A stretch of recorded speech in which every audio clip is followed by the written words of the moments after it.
여러분들은 보배로운 성도가 다 되시기를 주님의 이름으로 축복합니다. 네, 16세기 영국의 철학자 프랜시스 베이컨이라고 하는 사람은 인간을 세 가지 곤충에 비유하였습니다. 첫 번째로는 거미와 같은 인간입니다. 남에게 해를 주고 백해무익한 사람이고요. 다음은 개미와 같은 인간인데 남에게 피해를 주지 않지만 자기만을 위해서 사는 사람입니다. 마지막으로는 꿀벌과 같은 인생인데 열심히 일해서 자기도 살고 남도 살리는 사람입니다. 여러분들은 어떤 사람이 되기를 원하세요? 다들 꿀벌과 같은 인생을 살기를 원하실 줄로 압니다. 하나님께서는 나도 살고 너도 살고 모두가 사는 보배로운 사람이 되기를 원하십니다. 예수님이 그 모본이시겠죠. 또 애굽을 7년 흉년에서 건져내고 가족 70인을 구원한 요셉과 같은 사람, 또 430년 동안 애굽의 노예 생활에서 건져낸 모세와 같은 사람, 그리고 오늘 본문에 나와 있는 이 사도 바울과 같은 사람이 그러한 사람일 듯합니다. 바울은 유대교인으로서 기독교를 핍박하던 사람이었는데 그가 예수님을 만난 이후에 회개한 후 복음 전도에 온 생애를 드렸고 또 각지에 교회를 세웠고 성경을 13권이나 기록했으며 또 기독교 진리를 체계화시킨 일꾼입니다. 오늘 본문에 있는 이 말씀은 사도직과 사도직무에 대한 바울의 변론에 관련된 내용인데 1절부터 6절까지는 약함 속에서 고난을 무릅쓴 바울의 사역에 대한 내용이고요. 그리고 이어지는 7절부터는 자신의 연약함을 깨지기 쉬운 질그릇에 비유하고 있는 것을 볼 수 있습니다. 고린도 교회에서는 사도 바울의 상황은 상당히 어려웠습니다. 사도 바울은 고린도 교회에서 심각한 공격을 받고 있었는데 거짓 교사들이 침투해서 교회를 장악하고 바울을 공격하는 상황이었거든요. 그러면서 바울을 공격하는데 이 고린도 교회는 바울이 개척한 교회거든요. 그럼에도 불구하고 바울의 어떤 영적인 권위, 사도적인 권위를 무너뜨리려고 하고 있는 모습을 보게 되어집니다. 그러면서 사도로서 자질이 부족하다, 능력이 부족하다, 바울은 영 말솜씨가 없다, 시원치가 않다라고 하는 내용 등으로 바울을 공격하고 있었습니다. 비단 바울뿐이겠어요. 우리도 이 세상 살아가면서 참 부족한 것이 많은 인생을 살아가는데 부족한 우리 인생을 하나님께서 사용하고 계십니다. 그렇다면 오늘 본문에 있는 이 말씀을 통해서 우리가 몇 가지를 좀 나눠보고자 합니다. 첫 번째로는 질그릇과 같은 사람, 질그릇과 같은 인생입니다. 7절 말씀에 보면 우리가 이 보배를 질그릇에 가졌으니 라고 말씀하고 있습니다. 사도 바울은 자신을 질그릇에 비유합니다. 질그릇은 원어로 진흙을 구워서 만든 그릇을 말합니다. 이런 그릇은 옛날에는 정말 흔한 그릇이었고 그리고 가격이 저렴했으며 또한 잘 깨지는 그릇입니다. 그래서 쉽게 바꿀 수 있는 그릇이었습니다. 사실 아무런 별 가치가 없는 그런 그릇이죠. 이 질그릇은 일상생활에서 하찮은 목적으로 많이 쓰였는데 고대 시대에는 쓰레기를 이 질그릇에 담아서 보관하기도 했고 심지어는 사람의 배설물을 담아서 처리하는 데 쓰기도 하였습니다. 성경에 보면 부잣집에 가면 두 가지 종류의 그릇이 있다라고 말씀하고 있죠. 두 종류의 그릇이 있는데 하나는 금과 은으로 만든 그릇이 있고 또 하나는 나무와 질그릇으로 된 것이 있다라고 말씀하시면서 금, 은 그릇은 귀하게 쓰이고 나무나 진흙으로 만든 그릇은 천하게 쓰인다라고 말씀하고 있습니다. 그런데 질그릇도 가치가 있을 때가 있거든요. 그 안에 무엇이 담겨져 있느냐라고 하는 것이 관건입니다. 오늘 본문처럼 보배를 질그릇에 담으면 그 질그릇은 가치가 달라집니다. 하나님께서 사용하셨던 그의 종들, 그들 많은 질그릇 가운데에 사도 바울도 한 명일 테지요. 사도 바울은 유대인으로서 가말리엘 문화에서 율법의 엄한 교육을 받은 사람입니다. 산헤드린 공의회에서 한 공회 의원으로 활동했었으니까 쉽게 말하면 국내 서열, 그러니까 유대 사회에서 국내 서열 72위 안에 드는 그런 고위직이었다라고 보면 됩니다. 또한 로마 시민권을 소유한 사람으로서 당시에 범접할 수 없는 그런 위치에 있는 사람입니다. 참 탁월한 사람이죠. 그런데 또 한편으로 보면 바울은 그의 눈이 몹시 안 좋아서 우리가 이렇게 서신서를 받아보고 있지만 이 서신서도 바울이 직접 쓴 것이 있는가 하면 대필해서 쓴 것이 있어요. 왜냐하면 눈이 너무 안 좋아서 글조차 쓸 수 없는 그런 지경에 이르렀던 것이죠. 그리고 사도 바울의 병명이 성경에는 나오지 않지만 그는 아주 심각한 질환을 앓고 있었던 것으로 보여집니다. 그리고 그는 대머리였고 그리고 얼굴도 못생긴 것으로 역사학자들은 그렇게 구성을 합니다. 이미지를 그렇게 그려놓은 것도 있거든요. 그럼에도 불구하고 이 사도 바울을 하나님께서 쓰셨다라고 하는 사실입니다. 하나님께서 쓰시는 사람들을 보면은 그 기준은 사람의 역량 그리고 성취하는 내용들 그리고 그의 능력 이러한 것들을 보시고 하나님께서 쓰시는 것이 아니더라라고 하는 것을 우리는 성경을 통해서 봅니다. 성경에 하나님께서 귀하게 쓰신 사람들 가운데에 참 힘든 사람들, 우리가 보기에 완벽하지 않은 사람들, 이런 사람들이 많이 보여지거든요. 우리가 믿음의 조상이라고 하는 아브라함도 보면은 이해하기 어려운 부분이 있어요. 보면은 자기 아내를 자기 누이라고 속이고 다녀요. 근데 이런 모습들도 보여지고, 모세라고 하는 사람은 참 성격이 불같은 것 같아요. 사람을 죽이기까지 하는 그런 사람입니다. 또 언변도 뛰어나지 못했던 것 같아요. 그래서 하나님께서 이 모세를 부를 때에 나는 본래 말을 잘하지 못하는 자니이다. 나는 입이 뻣뻣하고 혀가 둔한 자니이다. 라고 말할 정도였습니다. 그런데 하나님께서 그런 사람을 또한 쓰셨거든요. 또 다윗도 보면 가늠한 사람이었고 살인도 많이 한 사람입니다. 또 베드로는 어떻습니까? 베드로는 많이 배우지도 못한 사람이었고 또 예수님이 붙잡히시던 날 예수님을 배반한 인물이기도 합니다. 이러한 질그릇과 같은 인생이 하나님께 쓰임받았다라고 하는 것이죠. 왜 이렇게 부족한 것이 많은 인생임에도 불구하고 하나님께서 그들을 쓰셨는가 하는 것은 보배이신 예수님 때문이다라고 하는 사실을 보게 되어집니다. 오늘 본문 7절에서도 우리가 이 보배를 질그릇에 가졌으니 이 보배를 라고 말씀하고 있죠. 이 보배는 다름 아닌 예수 그리스도이십니다. 그리고 질그릇은 자신의 부족함을 깨달은 하나님을 의지하는 사람이라고 할 수 있을 겁니다. 사도 바울은 새 언약의 일꾼임을 3장에서 밝히고요. 사도직의 영광을 강조합니다. 그리고 4장에 가면 나는 보배이신 예수님과 함께한다. 나는 능력이 없지만 무한한 능력자이신 하나님과 함께한다. 그래서 나는 낙심하지 아니한다. 라고 하는 내용들을 말씀해주고 있습니다. 그렇다면 성경에서 보배는 무엇일까를 한번 생각을 해보면 첫 번째로는 바로 예수 그리스도께서 보배이시다라고 하는 겁니다. 골로새서 2장 3절 말씀해 보면 그 안에는 지혜와 지식의 모든 보화가 감추어져 있느니라 라고 말씀해 주고 있습니다. 예수 그리스도 그 자체가 우리 성도들에게 보배이십니다. 이 세상 어떤 보배와도 바꿀 수 없는 보배이시다라고 하는 것이죠. 그러므로 예수님을 주로 믿는 사람들은 보배를 품은 사람들이 되어지는 것이죠. 예수님을 통해서 우리는 의를 얻고 영생을 얻고 성령을 받게 되어지고 천국 기업을 얻게 되어집니다. 잠언 4장 8절에서도 그래서 그를 높이라 그리하면 그가 너를 높이 들리라 만일 그를 품으면 그가 너를 영화롭게 하리라 하나님께서는 약속해 주고 계십니다. 예수님을 높이고 또한 예수님을 가슴에 품으면 하나님께서는 우리를 영화롭게 하실 줄로 믿습니다. 우리가 조금 아까 찬송을 불렀는데 찬송가 94장 주 예수보다 더 귀한 것은 없네 라고 하는 찬송이 있죠. 그 가사에 보면 주 예수보다 더 귀한 것은 없네. 이 세상 부귀와 바꿀 수 없네. 명예와 바꿀 수 없네. 행복과 바꿀 수 없네. 라고 우리 찬송을 부릅니다. 우리는 이렇게 고백합니다. 그런데 정말 이 고백이 우리의 진실한 고백이냐 이거죠. 정말로 우리가 기도할 때 이러한 기도를 하고 있느냐라고 하는 것이죠. 예수님만 계시면 나는 이 세상 부귀와 명예와 행복이 필요 없습니다. 오직 주님만 계시면 됩니다. 주님이 다입니다. 주님으로 충분합니다. 라고 고백하며 살 수 있겠느냐라고 하는 것이죠. 하지만 많은 성도들의 기도는 이 찬송의 가사와 같지 않아요. 많은 사람들은 주 예수를 믿은 후에 내가 부자가 되었습니다. 주 예수를 믿은 후에 내가 이렇게 승진이 되었습니다. 주 예수를 믿은 후에 내가 이렇게 풍요로워졌습니다. 이런 것들을 기도하고 있지 않나요? 이렇게 또한 우리가 사람들에게 이야기하고 있지는 않나요?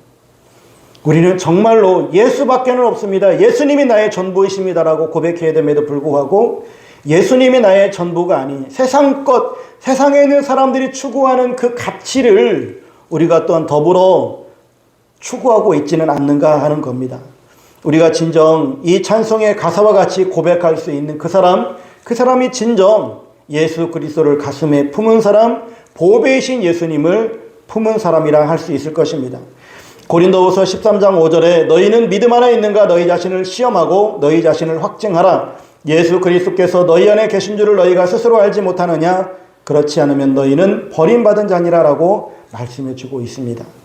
천국 비유 중에 밭에 감추인 비유, 밭에 감추인 그 보화가 천국이죠. 또한 그 보화가 예수 그리스도이세요.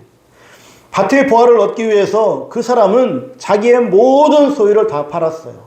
아까 우리가 예배 시작 전에 찬양을 했던 것처럼 밭도 팔고 냉장고도 팔고 모든 것을 다 팔았대요. 자기가 가진 모든 것을 다 팔아서 그 밭을 샀다는 거 아닙니까?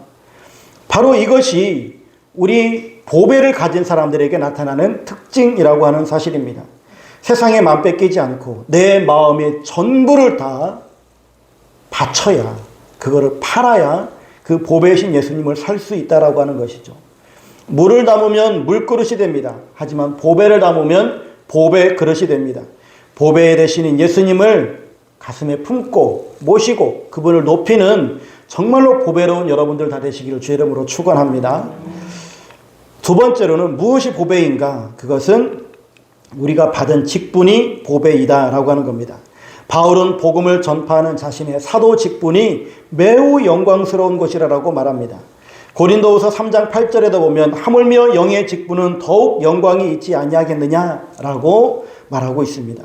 과거 교회를 핍박하던 바울, 그 바울이 사도라고 하는 직분을 수여받았을 때 그는 그 직분을 너무나 귀히 여겼습니다. 그러므로 우리 성도들도 하나님께서 나에게 맡겨주신 이 직분을 보배로 여길 수 있어야 하겠습니다. 그 직분을 통해서 우리는 하나님께 상급을 받고 또한 사람들을 구원으로 인도해내는 놀라운 역할들을 감당해낼 줄로 믿습니다. 여러분들의 이 직분을 소중히 여기실 수 있기를 부탁을 드립니다. 세 번째로는 믿음이 보배입니다. 베드로 사도는 베드로후서 1장 1절에 우리 하나님과 구주 예수 그리스도의 의를 힘입어 동일하게 보배로운 믿음을 우리와 함께 받은 자들에게 편지하노니 라고 말씀하고 있습니다. 여러분, 믿음은 죄인들로 하여금 의인으로 만듭니다. 영생 구원을 얻도록 합니다. 악한 자를 선한 자로 변화시켜 주고요. 그리고 쾌락과 향락을 따르던 사람들에게 바로 영혼을 사모하고 영생을 바라보게 하십니다. 이것이 바로 믿음의 능력이죠. 이 믿음이 또한 우리에게 보배임을 성경이 말씀해 주고 있습니다. 그렇다면 이러한 보배를 가지고 있는 사람들은 어떻게 되어지는가라고 하는 건데 오늘 보면 8절, 9절, 14절에 말씀합니다. 우리가 사방으로 우겨쌈을 당하여도 쌓이지 아니하며 답답한 일을 당하여도 낙심하지 아니하며 박해를 받아도 버림받지 아니하며 거꾸러뜨림을 당하여도 망하지 아니하고 주 예수를 다시 살리시니가 예수와 함께 우리도 다시 살리사 너희와 함께 그 앞에 서게 하실 줄을 아노라 라고 말씀해 주고 있습니다. 네, 우겨쌈을 당하고 답답한 일을 당하고 박해를 받아도 거꾸러뜨림을 당하여도 보배를 가진 사람들은 이 모든 것을 이긴다. 하나님께서 이기게 하신다라고 약속해 주고 있습니다. 그렇습니다. 바울은 고난을 당하지만 하나님께서 이기게 하셨고 죽는다 해도 하나님이 다시 일으켜 영생 부활에 들어가게 하실 줄로 믿고 확신했기 때문에 모든 고난들을 감내하면서 복음 사역을 감당하였던 것입니다. 이렇듯 최후 승리가 보장되어져 있는 이러한 믿음에 대한 확신을 가지고 나아갈 때에 어떠한 고난도 능히 이겨낼 수 있는 원동력이 되어질 줄로 믿습니다. 그렇다고 한다면 이 보배를 가진 바울이 아니라 이제 나를 봐야죠. 보배를 가진 나의 자세는 어떠해야 될까라고 하는 겁니다. 우리는 질그릇같이 약하고 천하고 그리고 별 쓸모없는 그런 존재일런지도 모릅니다. 그러나 우리에게는 세상 사람들이 알지도 못하고 가지지도 않은 보배를 가지고 있습니다. 하나님께서 나에게 맡겨주신 직분, 하나님께서 우리들에게 은혜를 주신 믿음, 또한 하나님께서 이 땅에 보내주신 그리스도이신 예수 그리스도를 우리는 모시고 있습니다. 그래서 우리는 귀한 존재입니다. 우리 자체가 귀해서가 아니라 우리가 가진 것이 귀해서 함께 귀하게 되어졌다라고 하는 것이죠. 그러므로 우리는 우리가 가진 이 보배를 귀중히 여기고 힘쓰고 수고해야 될 것이 있는데 하나님 앞에 정말로 우리가 이 보배를 가진 자로서 어떠한 믿음의 삶을 살아가야 될 것인가? 고린도전서 1장 26, 29절 말씀에 보면 우리의 어떤 그런 사정들을 보여주는 말씀이 있습니다. 저에게 딱 맞는 말씀인데 형제들아 너희를 부르심을 보라. 육체를 따라 지혜로운 자가 많지 아니하며 능한 자가 많지 아니하며 문벌 좋은 자가 많지 아니하도다. 그러나 하나님께서 세상에 미련한 것들을 택하사 지혜 있는 자들을 부끄럽게 하려 하시고 세상에 약한 것들을 택하사 강한 것들을 부끄럽게 하려 하시며 하나님께서 세상에 천한 것들과 멸시받는 것들과 없는 것들을 택하사 있는 것들을 폐하려 하시나니 이는 아무 육체도 하나님 앞에서 자랑하지 못하게 하려 하심이라 라고 말씀합니다. 네, 우리는 이 본문에 나와 있는 것처럼 지혜도 별로 없고 능한 것도 없고 문벌도 좋지 않습니다. 미련하기도 하고 약하기도 하고 천하기도 하고 멸시받고 없는 자와 같은 이러한 삶을 살아갑니다. 하지만 하나님께서는 그러한 우리들을 사용하셔서 있는 자, 지혜 있는 자, 그리고 능한 자들을 부끄럽게 하신다라고 말씀해 주고 있습니다. 이런 하나님의 역사 앞에서 과연 우리가 어떠한 삶을 살아가야 될 것인가? 보배이신 예수님께서 우리 안에 들어오시고 또한 우리가 직분을 부여받고 믿음을 가진 우리들이 세상을 살아가면서 하나님의 일들을 감당하면서 어떻게 해야 될 것인가? 믿음에는 순종이 필수적인 것처럼 보배이신 예수님을 가진 우리들이 정말로 힘써야 될 것이 무엇이냐면 바로 유용성이 있어야 되겠다라고 하는 겁니다. 바로 하나님이 쓰시기에 편해야 된다라고 하는 겁니다. 하나님이 쓰시기에 불편하면 안 된다라고 하는 것이죠. 하나님이 볼 때 정말로 신뢰할 만한 사람, 그래 내가 너에게 이 일을 맡기면 너는 반드시 해낼 거야. 네 능력이 많아서가 아니라 내가 일할 때 너는 순종할 거야. 내가 너에게 능력을 줄 때 너는 교만하지 아니하고 하나님을 의지하면서 일할 거야 라고 하면서 하나님께서 믿고 맡길 만한 이러한 유용성이 우리들에게 있어야 할 것입니다. 그러하기 위해서 우리들에게 정말로 필요한 덕목이 바로 겸손이라고 하는 거예요.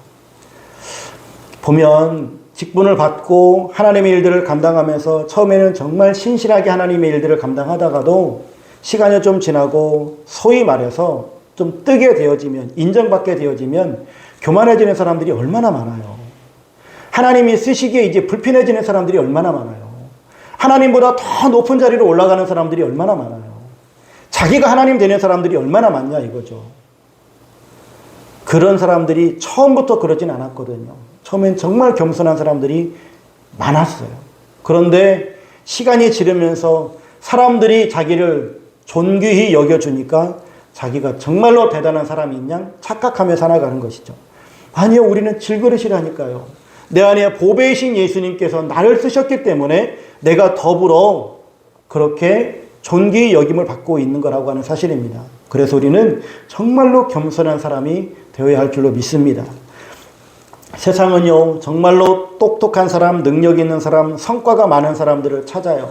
어떤 직장이든지 간에 신입사원을 뽑을 때 능력 없는 사람, 할 줄 모르는 사람은 안 뽑으려고 그래요. 그 중에서도 제일 이력서가 좋은 사람, 스펙이 나은 사람을 뽑으려고 하죠. 하나님께서는 그런데 그러한 능력을 보시는 것이 아닙니다. 하나님께서는 세상에서 중요하게 여기는 사람들을 부르시는 것이 아니에요. 정말 하나님께서 세상적 가치를 가지고 이 땅에 오셨다면 예수님께서 제자들을 부르실 때에도 장군이나 아니면은 박사들이나 정말로 거룩한 사람들이나 아니면 능력 있는 사람들을 부르셨겠죠. 그러나 그런 사람들을 부른 것이 아니었습니다. 주님이 제자들을 부르는 과정들을 보면 어부를 부르시고 미움받던 세리를 부르시고 또한 아무 이름도 없는 그러한 무명의 사람들을 부르는 것들을 보게 되어집니다. 소위 말해서 사람들이 봤을 때 쟤네들 누군데? 라고 할 만한 그런 사람들을 하나님께서 부르셔서 그 사람들을 통해서 일해 가셨다라고 하는 겁니다. 왜냐하면 하나님의 일은 하나님이 하시기 때문에 그러합니다. 사람의 능력으로 하는 것이 아니기 때문에 그래요. 오늘 보면 7절에도 그래서 심히 큰 능력은 하나님께 있고 우리에게 있지 아니함을 알게 하려 함이라 라고 말씀해 주고 있습니다. 예, 능력은 하나님께 있는 것이지 나에게 있는 것이 아니다 라고 하는 겁니다. 그래서 사도 바울은 이렇게 고백합니다. 내 말과 내 전도함이 설득력 있는 지혜의 말로 하지 아니하고 다만 성령의 나타나심과 능력으로 하여 너희 믿음이 사람의 지혜에 있지 아니하고 다만 하나님의 능력에 있게 하려 하였노라 라고 말씀하고 있습니다. 연약하더라도 부족하더라도 자랑할 것이 없다 하더라도 하나님은 선택하여 사용하십니다. 그렇더라도 하나님의 일은 망하지 않습니다. 바울로 치면 정말로 약점이 많은 사람이죠. 하지만 그 약점이 그의 사역을 망하게 하지 않았습니다. 바울의 목회가 망하지 않았다고요. 하나님께서 그의 사역과 그의 목회를 도우시고 하나님께서 인도하시니까 그의 연약함이 오히려 사역을 더욱더 빛냈고 하나님의 능력이 더욱더 나타났으며 또한 하나님이 주신 능력이 방해받지 않고 흘러갔다라고 하는 사실이에요. 우리는 하나님의 귀한 그릇들입니다. 정말 기분 좋고 감사하게 하나님 나는 주님의 종입니다. 하나님 나는 질그릇입니다. 라고 고백하면서 질그릇인 나에게 보배이신 예수님 나와 함께 하셔서 내 삶을 인도하여 주옵소서. 오로지 주님만이 드러나게 하옵소서. 라고 간증하며 나아갈 때에 고백하며 나아갈 때 하나님께서는 반드시 우리를 귀하게 쓰실 줄로 믿습니다. 우리는 질그릇과 같은 사람들입니다. 일상생활에서 참 하찮은 목적으로 사용할 수밖에 없는 그런 별 볼 일 없는 인생이라고 하는 것이죠.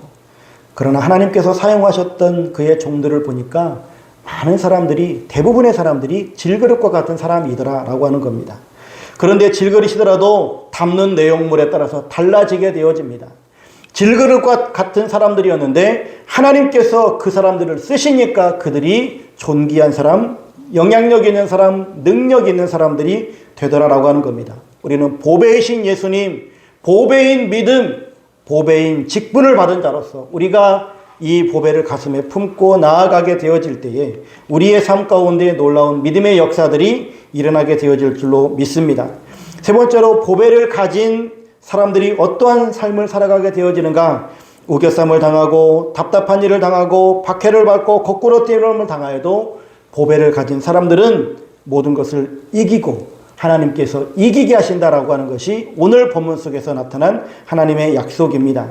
그렇다면 이 약속을 받은 우리들이 어떠한 삶으로 나아가야 될 것이냐? 하나님께서 쓰시기에 합당한 그러한 유용성이 있는 사람, 겸손한 그릇들이 다 되어져서 하나님 앞에 크게 쓰임받는 여러분들의 삶이 되어지시기를 주님의 이름으로 축복합니다.